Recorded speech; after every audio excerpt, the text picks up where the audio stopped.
तो hello guys, welcome back. This is Sakshi. आज हम बात करने वाले हैं शी हल्क के 8th एपिसोड की। तो मेरी बहनों और उनके भाइयों, आज के एपिसोड में हमारे 2 महीने का इंतजार खत्म हुआ है, क्योंकि आज हम फाइनली डेयरडेविल के साथ जेनिफर वॉल्टर के सच्चे प्यार से मिलने वाले हैं। तो आगे की कहानी जानने से पहले प्लीज आप सब इस वीडियो को लाइक कर दो। तो शुरुआत होती है एक फनी वे में, क्योंकि जब से जेनिफर वॉल्टर शी हल्क बनी है तब से उसने कोई भी सीरियस काम नहीं किया, बस टेकिंग ऑफ फालतू की केस में उलझी हुई रही है। पर इस एपिसोड में सब कुछ बदलने वाला है। तो आगे हम 2 चोरों को देखते हैं जो एक शोरूम से टीवी चुराकर भाग रहे थे, पर तभी उन्हें रोकने के लिए एक लीफ फ्रॉग नाम का सुपर हीरो आता है और उन चोरों के सामने अपनी तारीफ करने लगता है। पर जिसका नाम लीफ फ्रॉग हो उसकी बेइज्जती तो कोई भी कर देगा। उसके एक्शन भी इतने बचकाने हैं कि चोर इजिली उसके हमलों को डच कर देते हैं, वो भी लीफ फ्रॉग के नाम का मजाक बनाता हुआ।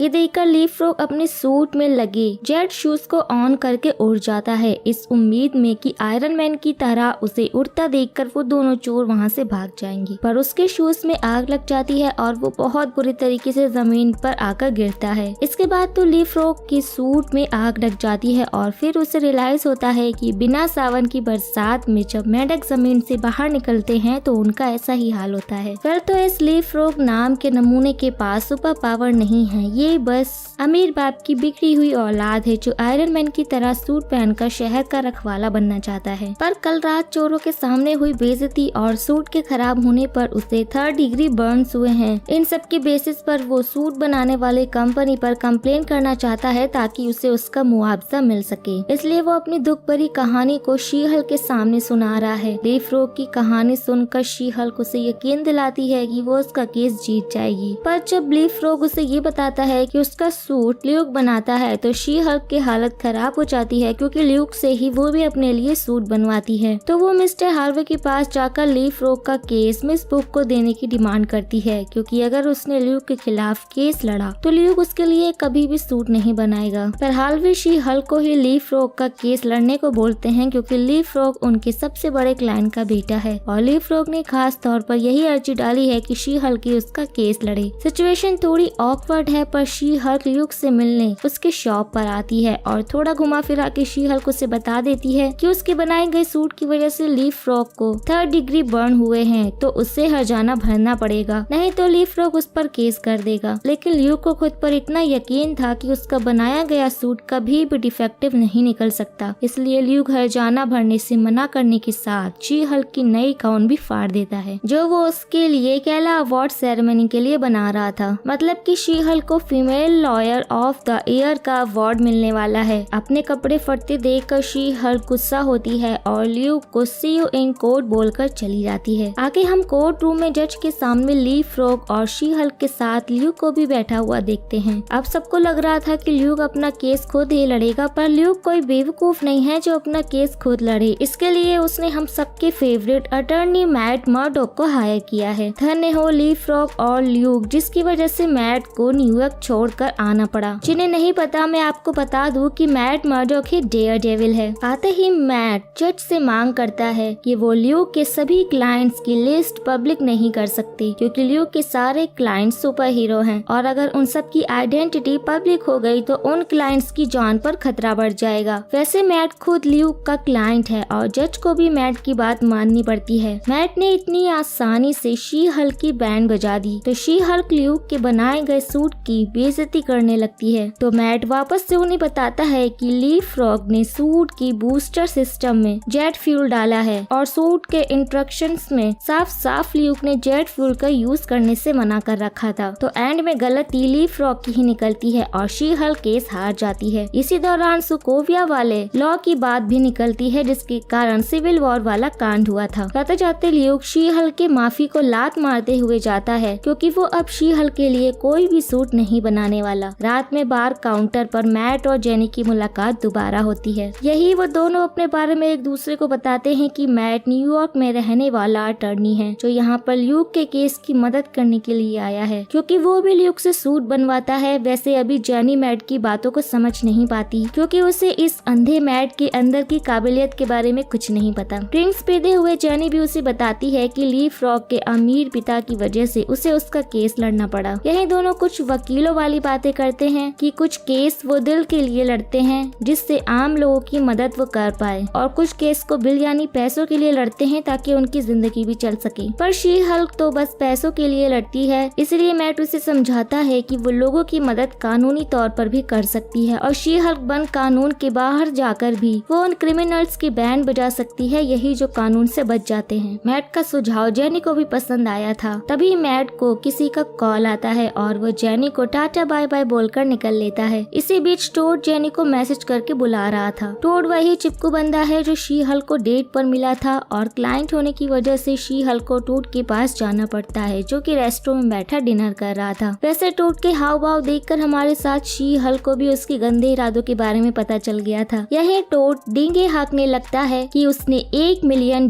में वकांडा का वाइब्रेनियम से बना हुआ भाला खरीदा है। वैसे मार्वल वाले अच्छा दिमाग लगाकर वकांडा फॉरएवर का प्रमोशन कर रहे हैं। टोड की नियत जानकर शी हल्क उस पर वाइन गिराकर अपने घर आ जाती है। दिन भर नमूनों की बकैती झेलने के बाद वो सोफे पर जाकर सो गई थी, पर तभी उसे ली फ्रॉग का कॉल आता है और हमें पता चलता है कि किसी ने उसकी कार पर हमला कर दिया है, तो उसे शी हल्क की मदद चाहिए ताकि उसकी जान बच जाए। अब शी हल्क को अपना सुपर हीरो सूट पहनने का मौका चाहिए था, तो वो सूट पहनकर ली फ्रॉग की जान बचाने निकल पड़ती है। वहीं उधर हम पार्किंग में ली फ्रॉग को उसकी स्पोर्ट कार में देखते हैं जिस पर कोई सवार था। तभी उसके सामने she Hulk super hero landing करते हुए आती है और तब हम डेयर डेविल को उसके डेविल सूट में देख पाते हैं। मौके का फायदा उठाकर ली फ्रॉग वहाँ से भाग जाता है क्योंकि उसे पता है कि अब she Hulk versus Daredevil होने वाला है। वैसे डेयर डेविल काफी फुर्तीला है, तो शी हल्क के वार से बचता हुआ वो वहाँ से निकल जाता है क्योंकि उसे पता है कि शी हल्क का एक गुस्सा उसकी हालत खराब कर देगा। पर इतनी आसानी से शी हल्क उसका पीछा नहीं छोड़ने वाली, तो सुपर क्लैप का इस्तेमाल करके वो डेयर डेविल को पकड़कर एक झटके में ही उसका मास्क निकाल देती है। मास्क के पीछे मैट को देखकर शी हल्क शॉक थी। उसे तो ये लगने लगा था कि मैट अंधे होने का नाटक करता है, पर डेयर डेविल उसे शॉर्ट में समझाता है कि कुछ केमिकल लोचे की वजह से उसके कान ही आंखों का काम करते हैं। अब ली फ्रॉग के पीछे डेयर डेविल इसलिए पड़ा है क्योंकि उसने लीव को किडनैप कर लिया है। ये जानकर शी हल्क डेयर डेविल का साथ देने के लिए तैयार हो जाती है और फिर दोनों ली फ्रॉग के अड्डे की ओर निकल पड़ते हैं। बेवकूफ ली फ्रॉग ने अपने अड्डे का पता पहले ही शी हल्क को दे दिया था। उधर हम ली फ्रॉग को देखते हैं जो ल्यूक से अपने लिए सुपर हीरो सूट बनवा रहा है और यहाँ पर इनडायरेक्टली मार्वल वाले डीसी वालों की बेइज्जती कर रहे हैं। वैसे तब तक शी हल्क और डेयर डेविल भी यहाँ पर पहुँच गए थे और अपने सेंसेस की मदद से डेयर डेविल ये पता लगा लेता है कि यहाँ पर टोटल 28 बंदे हैं, पर शी हल्क को उस पर यकीन नहीं होता। तब डेयर डेविल उसे अपनी खूबी बताता है कि उसे छोटी से छोटी आवाज सुनाई देती है, यहाँ तक कि उसे दिल की धड़कनें भी सुनाई देती हैं। ये बात सुनकर जेनी का दिल यहीं पिघल जाता है। वैसे come to the point, Daredevil she Hulk को उसके पीछे आने की सलाह देता है क्योंकि लड़ाई का एक्सपीरियंस उससे ज्यादा है। तो एक सेक्सी से डाइव लगाकर डेयर डेविल गुंडों की कुटाई करने निकल जाता है। अब तक तो जेनी डेयर डेविल के मूव्स और बातों पर पूरी तरह से फ्लैट हो चुकी थी। इधर हालवे में डेयर डेविल कुछ गुंडों की धुलाई करता है। वो लोग एरोस से उस पर हमला भी करते हैं, पर डेयर डेविल को एरोस से कहाँ कुछ होने वाला था। उन सबको मारने के बाद वहाँ उस हॉलवे में बहुत सारे गुंडे एक साथ डेयर डेविल को मारने के लिए बढ़ते हैं और हमें लगता है कि यहाँ हमें डेयर डेविल के बेस्ट हॉलवे फाइट सीन वाला एक्शन देखने को मिलेगा, पर अफसोस ऐसा नहीं होता है क्योंकि शी हल्क उन गुंडों पर छत तोड़कर कूद जाती है और एक ही बार में सभी गुंडे टाइम फिश हो जाते हैं। अब दोनों साथ मिलकर अंदर जाकर ली फ्रॉग के सभी गुंडों की बैंड बजाने लगते हैं। शी हल्क ल्यूक को आजाद करके उसे पुलिस बुलाने को बोलती है और ली फ्रॉग को समझाने लगती है कि बच्चे चुपचाप खुद को पुलिस के हवाले कर दो ताकि उसे ज्यादा सजा न हो। पर ली फ्रॉग सजा की बात सुनते ही अपना सूट पहनकर खिड़की के बाहर इस उम्मीद में जाता है कि वो उड़कर वहाँ से भाग जाएगा, पर वो सीधा नीचे जाकर गिरता है और देखता है कि पुलिस वहाँ पर पहुँच गई है। अब ली फ्रॉग पकड़ा गया। ल्यूक और शी हल्क में भी दोबारा दोस्ती हो गई, तो ल्यूक शी हल्क का गाउन भी बनाने के लिए तैयार हो जाता है। इतनी तोड़फोड़ के बाद शी हल्क वापस डेयर डेविल के पास जाती है, तो वो ये जानकर और इम्प्रेस होती है कि डेयर डेविल लोगों की मदद फेमस होने के लिए नहीं करता। वैसे नेक्स्ट डे डेयर डेविल वापस न्यूयॉर्क जाने वाला था और वहाँ से पहले वो जेनी से वादा करता है कि नेक्स्ट टाइम जब भी वो वापस आएगा तो वो उससे डिनर पर लेकर जाएगा। जेनी को बस यही सुनने की देर थी और फिर क्या वो दोनों जेनी के घर आते हैं एंड दे डू इट। अब जेनी को मैट के अंदर की सारी काबिलियत के बारे में पता चल गया था। अगले सुबह हम डेयर डेविल को जेनी के घर के बाहर देखते हैं जो मंद मंद मुस्कुराता हुआ जा रहा था। तभी वहाँ पर निकी ल्यूक का दिया हुआ गाउन लेकर जेनी के पास आती है और डेयरडेविल के बारे में जानकर वो भी जेनी के लिए खुश थी। अब जेनी फोर्थ वॉल ब्रेक करके हमसे बात करती है कि इस एपिसोड की हैप्पी एंडिंग तो जानी चाहिए थी, पर अगला एपिसोड इस सीरीज का फाइनल होने वाला है तो अभी एंडिंग बाकी है। रात में हम शी हल्क को एक अच्छी सी ड्रेस में अवार्ड फंक्शन में जाते हुए देखते हैं। साथ में निकी भी थी। वहीं पर शी हल्क अपने पेरेंट्स से मिलती है और अचानक से उसे टोड दिखाई देता है तो वो जल्दी से सबके साथ अंदर भाग जाती है। इस अवार्ड शो में पहली बार शी हल्क आई थी। तो जब बेस्ट फीमेल लॉयर के लिए जेनिफर वॉल्टर के साथ और भी फीमेल लॉयर का नाम पुकारा जाता है तो शी हल्क शॉक थी, क्योंकि उसे लग रहा था कि ये अवार्ड सिर्फ एक ही को मिलेगा, पर ऐसा नहीं होता। और हम मिस बुक को भी देखते हैं, उन्हें भी ये अवार्ड मिला है और अपनी स्पीच में मिस बुक सभी मर्दों पर ताना मारती हैं, जिससे शी हल्क भी अपनी स्पीच में इस अवार्ड के लिए अपने माता पिता, दोस्त और कलीग को थैंक्स बोल रही थी। पर अचानक से पीछे एक बड़े से स्क्रीन पर इंटेलिजेंसिया साइट वाले कुछ वीडियो प्ले कर देते हैं, ये बताते हुए कि शी हल्क बहुत बड़ी अय्याश है। यहाँ वो सब जॉश और जेनी की प्राइवेट वीडियो प्ले कर देते हैं। कमीना जॉश, ये देखकर शी हल्क का दिमाग खराब हो जाता है और गुस्से में वो स्क्रीन तोड़ देती है। वैसे मिस बुक उसे ऐसा करने से मना करती है, पर शी हल्क अपने गुस्से को कंट्रोल नहीं कर पाती। वैसे उसने स्क्रीन तोड़कर सही काम किया। इस कांड से हॉल में भगदड़ मच जाती है। उन्हीं सबके बीच में इंटेलिजेंसिया के कुछ लोग शी हल्क को दिखाई देते हैं और उनमें से एक को शी हल्क बाहर पकड़ लेती है। अब वो उसका कचूमर बनाए उससे पहले वहाँ पर DODC वाले आकर शी हल्क को गन पॉइंट पर ले लेते हैं। शी हल्क भी उस बंदे को वहाँ से जाने देती है और शी हल्क के इस कंफ्यूज लुक के साथ ये एपिसोड यहीं पर एंड होता है। वैसे सबको मिस बुक से काफी उम्मीद है कि वो इंटेलिजेंसिया से रिलेटेड हैं, पर मेरा शक टोड पर है। एंड में आके ये सीरीज थोड़ी सीरियस हुई है और डेयरडेविल को देख करके तो हमारे साथ जेनी का दिल भी खुश हो गया। वैसे आपको क्या लगता है कि अगले एपिसोड में डेयरडेविल शी हल्क की मदद करने के लिए वापस आएगा? ये हमें कमेंट में बताइएगा और यार वीडियो को प्लीज लाइक कर दीजिएगा। सो अब हम मिलते हैं नेक्स्ट वीडियो में, तब तक के लिए टेक केयर एंड टाटा बाय बाय।